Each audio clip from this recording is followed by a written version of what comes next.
గ్రామాలలో సర్పంచ్ పదవి కోసం ఇప్పుడు వేల కోట్లకు పైగా పైసలు ఖర్చు చేస్తున్నారు.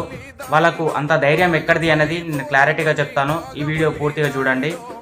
గ్రామాలకి డైరెక్ట్గా కేంద్ర ప్రభుత్వం నుండి, రాష్ట్ర ప్రభుత్వం నుంచి పల్లె ప్రకృతి డెవలప్మెంట్ కోసం కానీ, స్ట్రీట్ లైట్ల కోసం కానీ, డ్రైనేజ్ సిస్టమ్ కోసం కానీ నేరుగా ప్రతి సంవత్సరం నిధులు అనేది గ్రామ పంచాయతీ యొక్క అకౌంట్లో పడుతూ ఉంటాయి.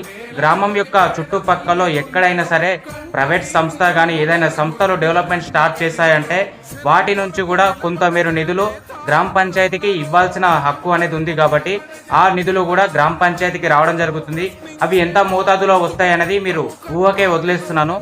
గ్రామ పంచాయతీకి డెవలప్మెంట్ కోసం నేరుగా ఎమ్మెల్యే కానీ, ఎంపీ కానీ వాళ్ళ దగ్గరికి వెళ్ళి నిధులు తీసుకురావడానికి కూడా అవకాశం ఉంటుంది. అలాగే గ్రామ అభివృద్ధికై ప్రతి సంవత్సరం రాష్ట్ర ప్రభుత్వం నుంచి నిధులు నేరుగా గ్రామ పంచాయతీ అకౌంట్లో పడుతూ ఉంటాయి. అలాగే పర్యావరణాన్ని కాపాడడానికి, ప్రకృతి డెవలప్మెంట్ చేయడానికి నేరుగా ప్రతి సంవత్సరం నిధులు అధికంగా అకౌంట్లో పడుతూ ఉంటాయి.